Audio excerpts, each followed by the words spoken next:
Merci de m'accueillir. C'est bon? Je suis très contente d'être parmi vous, très contente de pouvoir partager la parole avec vous tous. Très contente aussi de se contrôler. Comme ça? Comme ça. Petite danse pour commencer. Ouais. Super. Merci beaucoup. Alors, désirer le lecture de la parole. Moi, ce verset m'a vraiment inspiré. Donc, je vous remercie beaucoup de l'avoir proposé. Et moi, j'aimerais vous proposer un petit jeu. En fait, j'aime bien les petits jeux. J'aime bien les petits jeux parce qu'ils nous mettent en mouvement et puis ils nous débarrassent de tous les, comment dire, vous savez, ces idées qu'on observe, que je dois être bien devant papa, maman, devant le pasteur, devant les diacres, que je dois faire très attention à comment je suis assise, si je ferme bien les yeux pendant la prière. Voilà, donc j'aime bien les jeux parce que ça me débarrasse un petit peu de tout ça et comme ça on est tous au même niveau d'égalité. Un petit jeu. On va relire ensemble ce passage de 1 Pierre 22 jusqu'à 1 Pierre 2 à 3 et on va essayer de trouver ensemble ce qui est la part de Dieu et ce qui est la part des humains, notre part. Vous êtes d'accord? Donc on va relire ça ensemble et on va essayer de dépioter en fait qu'est-ce qui est la part de Dieu et qu'est-ce qui est la part des humains. Alors 1 Pierre 1, verset 22, vous avez purifié votre âme en obéissant par l'Esprit à la vérité pour avoir un amour fraternel sincère. Alors, on commence avec un piège, c'est bien? Je répète, vous avez purifié votre âme en obéissant par l'Esprit à la vérité pour avoir un amour fraternel sincère. Part de Dieu et part de l'homme. Vous avez purifié. C'est vous, c'est nous en fait. Votre âme en obéissant, c'est encore nous. Et entre crochets, il y a marqué par l'Esprit. Histoire de nous mettre un petit peu quand même en reconnaissance que c'est par l'Esprit que ça se passe. Donc c'est un peu des deux en fait. C'est la part de l'homme et la part de Dieu. Dieu qui initie ce mouvement, et toi qui par ce mouvement du Saint-Esprit peux obéir et peut te mettre à chercher à purifier ton âme. Ensuite, aimez-vous donc ardemment les uns les autres d'un cœur pur. Par des humains, par Dieu. Par des humains. En effet, vous êtes nés de nouveau, non pas d'une semence corruptible, mais d'une semence incorruptible, grâce à la parole vivante et permanente de Dieu. Par des hommes ou par de Dieu? Plutôt par de Dieu. Vous êtes nés. Le fait de naître, en fait, le fait d'être conçu sur cette terre, c'est pas notre choix. Aujourd'hui, il y a des gens qui portent plainte contre leurs parents parce qu'ils leur retrouvent fous, parce qu'ils estiment que leur vie elle est trop nulle, parce qu'ils n'ont pas décidé de vivre. C'est vrai, personne n'a décidé de devenir heureux. Tu n'as pas décidé de naître de nouveau. Dieu a désiré que tu naisses de nouveau. C'est sa volonté, c'est son désir, c'est son amour pour toi. C'est la part de Dieu. Car toute créature est comme l'herbe après la citation de toute sa gloire comme la fleur des champs, l'herbe sèche et la fleur tombe, mais la parole du Seigneur se dit éternellement. Cette parole est justement celle qui vous a été annoncée par l'Évangile. Là aussi, part de Dieu. C'est Dieu qui est l'auteur de nos vies. C'est Dieu qui est l'auteur de sa parole pour nous maintenir dans l'éternité. C'est Dieu qui nous voit faner, qui a prévu nos vies mortelles et en même temps, qui en tout cas a la clé de tout ça et qui en même temps a prévu une parole pour subsister éternellement. Et si on continue, débarrassez-vous donc de toute méchanceté et de toute ruse, de l'hypocrisie, l'envie et toute médisance. Et comme des enfants nouveau-nés, désirez le lait pur de la parole, ainsi, grâce à lui, vous grandirez. Par de l'homme, par de Dieu. Débarrassez-vous donc de toute méchanceté, de toute ruse, de toute hypocrisie, de l'envie, de la médisance. Et comme des enfants nouveau-nés, désirez le lait pur de la parole. C'est la part des humains, c'est nous. C'est le désirer. Et grâce à la parole de Dieu, vous grandirez. Et ça, c'est la parole de Dieu. En fait, c'est juste un petit jeu pour remettre un peu les pendules à l'heure. Parce que parfois, on lit le texte, et moi, je trouve ça très intéressant. Parce que je ne sais pas vous, hein, mais moi, j'ai l'impression que dans dans l'univers chrétien, très souvent, on se laisse porter, c'est très bien, parce que souvent on n'a pas choisi, mais c'est bien que ça nous tombe un peu dessus la foi. Parfois c'est quelque chose de tellement fort, on fait une expérience, ça peut être une expérience qui s'inscrit dans la durée, mais c'est quand même quelque chose qui nous est donné, vous êtes d'accord avec ça, à peu près, hein? C'est quelque chose qui nous est donné. Et j'ai l'impression que dans le monde chrétien, tellement on a fait une expérience comme ça, tellement on se dit, finalement, on devient un peu flemmard, quoi. C'est tout dans les mains de Dieu, quoi. Tout dans les mains de Dieu. Et moi, en fait, je fais quoi là? Oh, j'ai perdu la foi. Oh, Dieu n'est pas sympa avec moi, il ne m'a pas donné ce que je voulais. Oh là là, c'est la faute de Dieu, il y a trop de mal dans le monde. Oh, je ne comprends pas sa volonté. Et on se pose rarement la question de et ma part dans tout ça. En fait, quand on remet un petit peu les choses comme ça, quand on lit un petit peu verset par verset, on se rend compte que c'est un aller-retour. L'histoire de la foi, c'est un aller-retour entre le désir de Dieu et notre désir à nous. Le désir de Dieu, parce que c'est lui qui t'a désiré, c'est lui qui t'a vu dans son rêve, c'est lui qui a désiré te faire naître, pas simplement pour la vie terrestre, mais pour la vie éternelle. Il a désiré te faire naître pour la vie éternelle. Mais après, c'est ça qui est incroyable. Il désire que tu le désires. Il désire que tu désires lui, son amour, sa parole, toutes les bénédictions qu'il te donne. Il désire que tu le désires. C'est beau, non? Alors du coup, dans ce texte, moi je vois deux questions. Ces deux questions, je ne sais plus qui nous les a posées là, tout à l'heure dans la volonté de Dieu, mais la première c'est où en est ton désir de Dieu? Où en est ta part dans cette histoire? Cette histoire dans laquelle Dieu a initié le mouvement par son Saint-Esprit. Où en est ton désir? En fait, j'aime bien cette image du nouveau-né. Moi, j'ai du mal, en fait, parfois à m'identifier à un nouveau-né. Je ne sais pas vous, hein, mais moi, c'est un peu dur parfois. Et en même temps, elle est chouette, cette image. Parce que, en fait, tant qu'on est dans le ventre de notre mère, en termes de nourriture, on ne fait pas un gros effort. Tout vient à nous, par le cordon ombilical, directement dans notre sang. Vous êtes d'accord avec ça? Tant qu'on est dans le ventre de la mère, la nourriture, c'est pas un truc qu'on cherche. C'est pas un truc où on va faire un effort. Au contraire, Dieu a prévu ce temps pour que cette nourriture, elle vienne comme ça. Alors, il y a d'autres choses qui se passent dans le ventre maternel, plein de choses. On éveille nos membres, notre ouïe, nos sens. Il y a plein de choses. Mais en tout cas, pour la nourriture, ça vient à nous. On n'a rien à faire.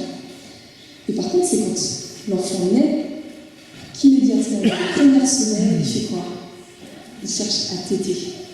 Et là, déjà, c'est pas facile de venir au monde. Hein. On sait que c'est un travail pour la maman, mais c'est aussi un travail pour le bébé. C'est un travail collectif. Mais grosso modo, après, dès les premières secondes, il doit faire un effort. Il doit chercher sa nourriture. Et là, ça change radicalement.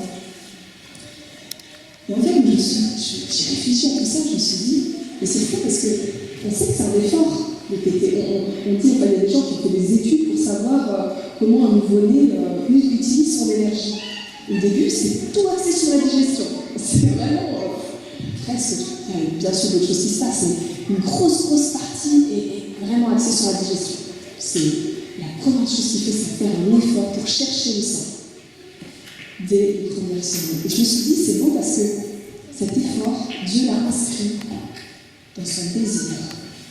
Son désir qui rejoint en fait un besoin primordial de se nourrir. Il sait qu'il n'a pas d'autre choix et toute sa volonté est vers le lait de sa mère. Je ne sais pas si vous transposez un peu pour votre vie, mais en gros, moi ça m'a ouvert les yeux sur le fait que c'est parfois on n'a pas à faire des efforts. Alors, on dit que faire des efforts, c'est d'avant. On parlait tout à l'heure des plaisirs faciles de la vie. Oui, pourquoi est-ce qu'on est dans un monde de consommation qui devance chacun le désir? Parce qu'ils savent qu'on aime la facilité. Tout le monde sait qu'on aime ça, la facilité. Et en fait, c'est le désir qui te donne le sens de l'effort. C'est le désir qui est ton moteur. Et en fait, si on transpose à la foi, beaucoup croient qu'une fois qu'on a la foi, tout se fait tout seul. Et je disais tout à l'heure, on est parfois un peu des chrétiens chemin, je suis la première à faire un peu le point. Je vous raconte juste une petite histoire. C'est l'histoire d'un gars qui est très très riche. C'est un père qui a une fille, il aime vraiment énormément, il est très très riche. il y a un petit copain. Et ce petit copain, il est content parce qu'il est chrétien. Et puis il est sérieux, et puis il aime vraiment sa fille. Alors, dans la tradition dans laquelle ils sont, le père très riche reçoit le futur gendre, et lui pose quelques questions, parce que le futur gendre lui demande officiellement la main, etc. Très bonne impression, géniale. Sauf qu'il lui pose quelques questions, il lui dit en fait, il y a quand même quelque chose, tu sais, ma bénédiction totale pour votre mariage, je suis vraiment. Mais je te pose quand même des questions, parce que vous programmez le mariage déjà assez rapidement, mais je vois que t'as pas de travail. Ah, mais Dieu te verra. Vous la connaissez, c'est ça? Et puis il pose des questions, il dit mais en fait, je vois aussi que t'as pas de voiture, la fille va transférer le permis, enfin ça va pas tout de suite, comment est-ce que. Ah, mais Dieu te verra. Et il lui pose une succession de questions comme ça, Dieu te verra.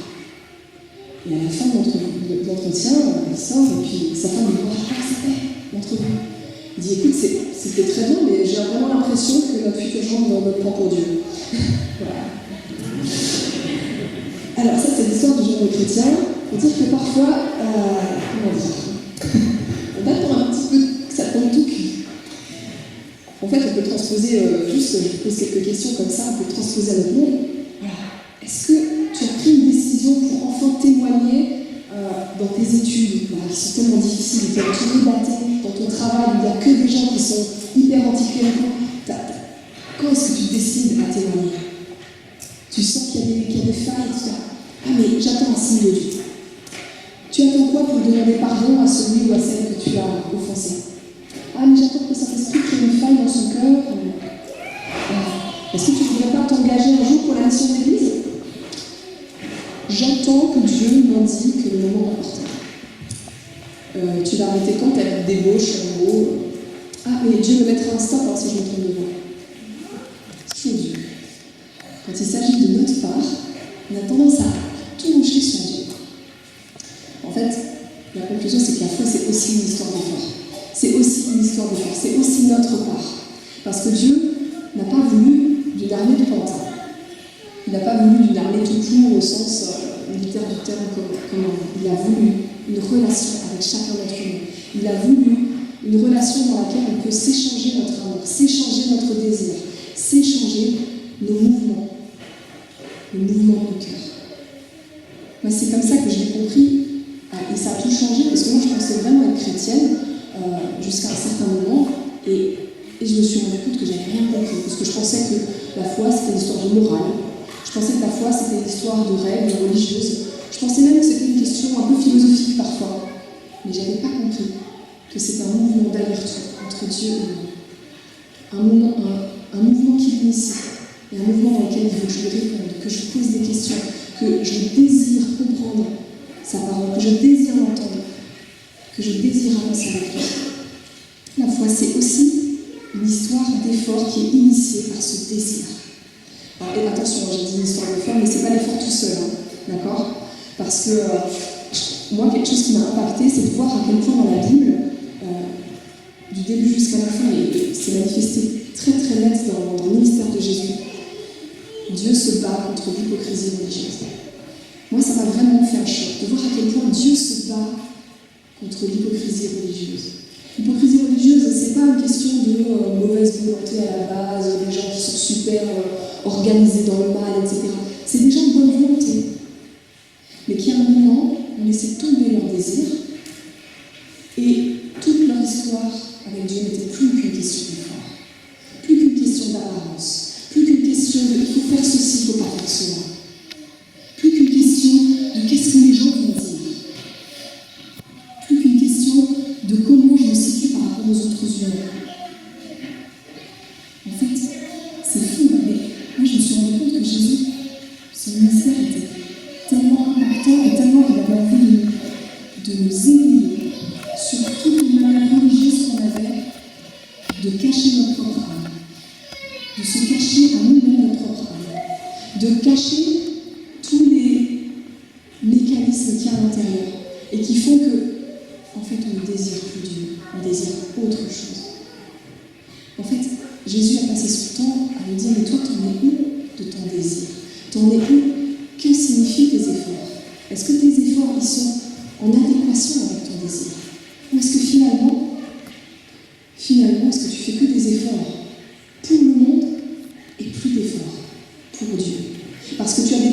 les choses du monde, et tu n'as plus de désir pour Dieu. Franchement, si on joue vraiment le jeu, si on joue vraiment le jeu, et puis on se dit, maintenant Pierre et Paul, ils sont devant nos assemblées. Qu'est-ce qu'ils nous disent? Qu'est-ce qu'ils nous disent? Si on a Jésus au milieu de nous, qu'est-ce qu'ils nous disent? Est-ce qu'ils vont nous dire c'est bien, continuez là-dedans, ou est-ce qu'il faut chercher à pointer toutes les petites choses qui dans nos vies peuvent devenir un problème plus tard? Est-ce qu'ils vont vraiment chercher à nous pointer nos enjeux profonds, les enjeux de notre âme? Ce paradoxe qu'on ne veut plus faire d'efforts pour Dieu, parce qu'on ne désire plus sa gloire.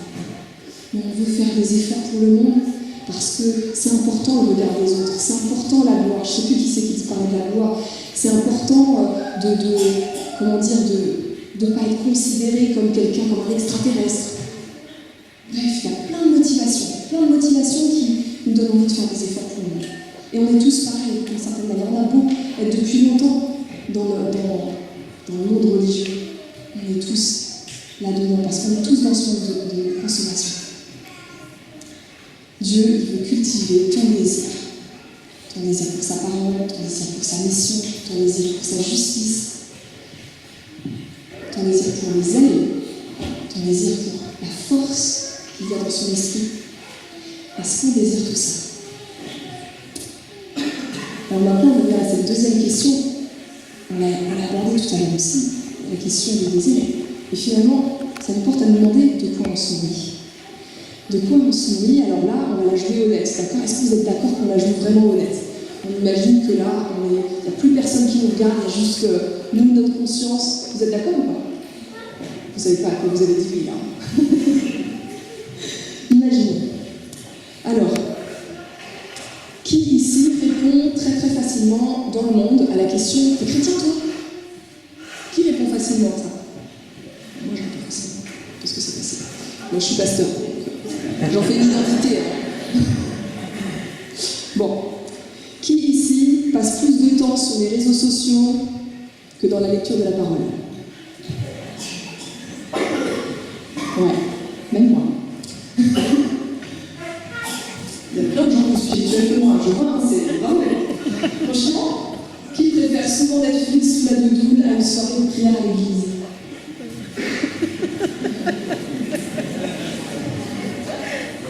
Bon, moi, je suis pas trop Netflix, alors c'est facile. Alors, qui préfère une après-midi shopping à une après-midi évangélisation et prière dans la rue?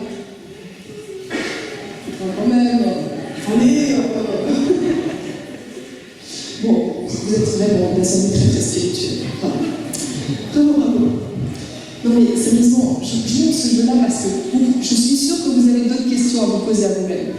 Vous avez d'autres critères qui vont vous montrer qu'il y a des choses dont vous désirez plus. En fait, j'ai remarqué que beaucoup de chrétiens pensent qu'ils ont une crise de foi, mais en réalité, ils ont une crise de désir. En réalité, c'est parce qu'ils sont imbibés de tout un tas d'autres choses. Ils sont imbibés de tout un tas d'autres nourritures. Et c'est pourquoi ils n'ont plus le désir du lait pur de la parole. Ils ont plus faim, ils ont plus soif. Alors une autre question. Qui a déjà été dans un super restaurant gastronomique 3 étoiles, le truc où on mange et alors c'est un éveil d'essence absolument incroyable? Les gens qui ont déjà fait ce genre d'expérience. Bon alors, pour certains peut-être que le plat de mamie pour tous les restaurants 3 étoiles du monde. Bon alors, qui a déjà fait des expériences culinaires incroyables? Là, vous ne pouvez pas lever le doigt, c'est possible. Si, de plusieurs fois. Bon, on est d'accord, c'est une expérience incroyable. Bon, il n'y a rien de comparable à ça. Vous vous rappelez un petit peu, rappelez-vous tous, je ne sais pas, l'expérience culinaire la plus incroyable de votre vie. C'est bon, vous l'avez à peu près? Bon, tout le monde aime KFC aussi? Bon, voilà. Bon, maintenant, imaginez que vous avez mangé un bon KFC, vous êtes repu, limite un peu mal au ventre, et il y a quelqu'un qui vient et qui vous dit, écoute, j'ai une promo incroyable, j'ai un ticket cadeau pour un restaurant pour deux, pour aller à l'atelier de Joël Robuchon, c'est valable que maintenant dans les 4 heures, viens avec moi.